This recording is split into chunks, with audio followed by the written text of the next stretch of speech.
మంచిర్యాల జిల్లా దండేపల్లి మండల కేంద్రంలో వ్యవసాయ అధికారి అంజిత్ కుమార్ మాట్లాడుతూ వానాకాలకు పత్తి సాగు విషయంలో రైతులు కల్తీ విత్తనాలు తీసుకోకుండా మండలంలోనే ఫర్టిలైజర్ యాజమాన్యం తగిన జాగ్రత్తలు పాటించి రైతులకు నాణ్యమైన విత్తనాలు అందించాలని, అదేవిధంగా వరి సాగులో భాగంగా స్టాక్ ఉన్నందున జనుములు మండల కేంద్రంలో తీసుకొని లాభాలు పొందాలని, వర్షాకాలం తగు జాగ్రత్తలతో తగిన నియమాలు పాటించి అధిక లాభం పొందే విధంగా వ్యవసాయ అధికారులు తగిన సూచనలు సలహాలు అందించేందుకు అన్ని గ్రామాలలో ఏవో ఈఓలు అందుబాటులో ఉంటామని మండల వ్యవసాయ అధికారి అంజిత్ కుమార్ తెలిపారు.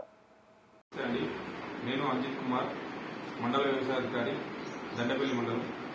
ఈరోజు మనం రైతులకు ఈ వానాకాలం సీజన్లో తీసుకోవాల్సిన సూచనల గురించి, కొన్ని మెలుకల గురించి వివరించడం జరుగుతుంది.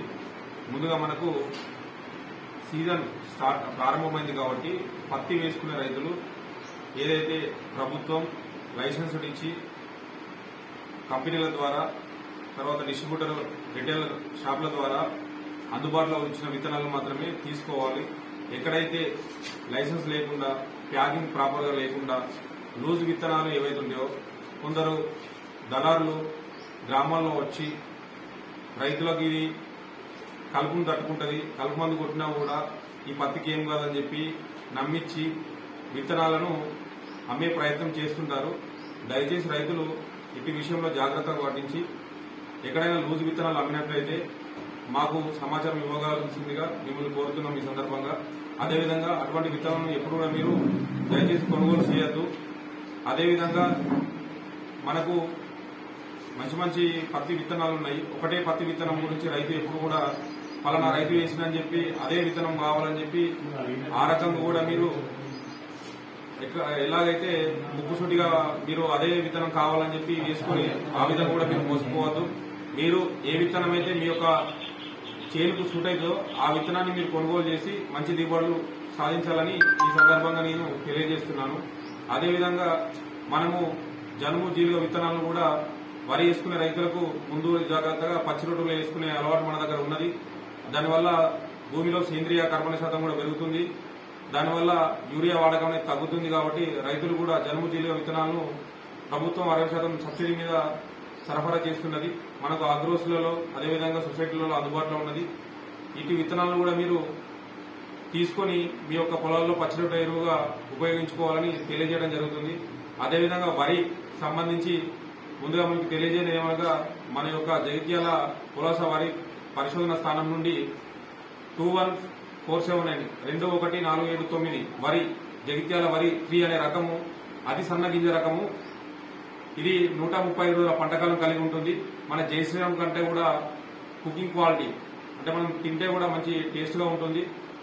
అదేవిధంగా దాంతో కన్నా 2-3 బ్యాగులు ఎక్కువ వస్తుంది. అంటే మనకు 70 కిలోల బస్తాలు సుమారుగా 30 రైతులు కూడా మన దగ్గర ఉన్నారు. సో ప్రభుత్వమే అతి సన్న గింజ రకాలు మన వాతావరణానికి సెట్ అయ్యేది రిలీజ్ చేసింది. కాబట్టి ఇటువంటి వెరైటీలు కూడా మనకు అవైలబుల్లో ఉన్నాయి.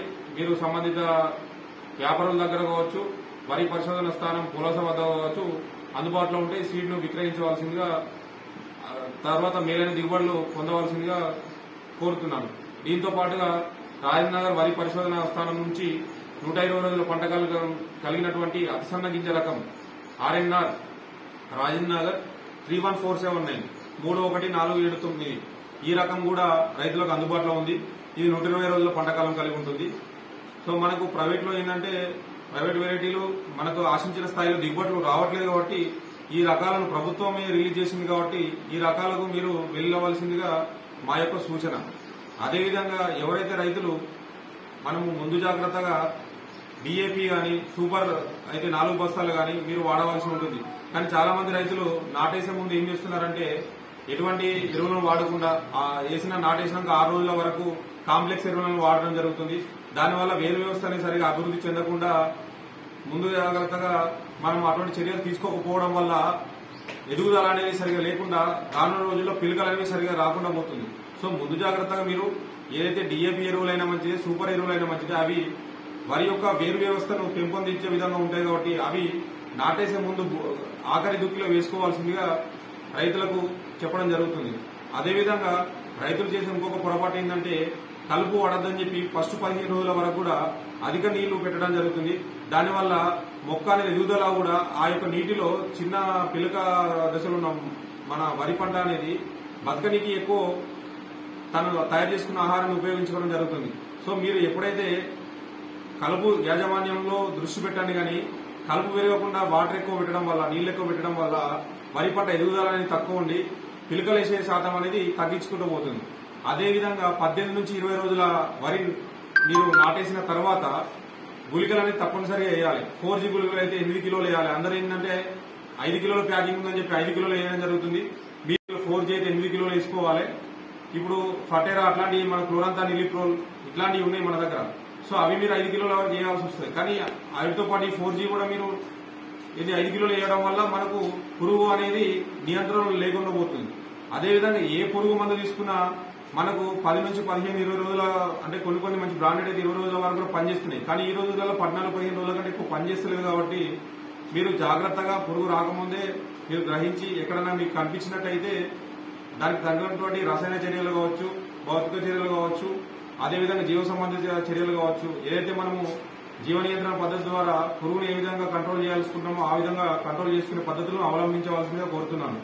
గుళికలు వేసిన తర్వాత మనం 30 రోజులకు 35 రోజులకు మన స్ప్రేలకు వెళ్తాం.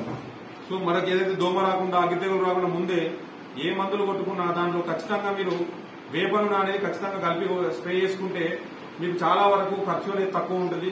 వేప నూనె వాడకం అనేది మీరు ఖచ్చితంగా అలవాటు చేసుకుంటే మీ యొక్క పంట పండించుకునేటప్పుడు దానివల్ల వచ్చే ఫలితాలు వేరేలా ఉంటాయి. మీరు ఒకసారి ఒక సీజన్ లో మీరు వాడి చూడండి, ఫలితం అనేది వేరేలా ఉంటుంది, చాలా ఉపయోగకరంగా ఉంటుంది.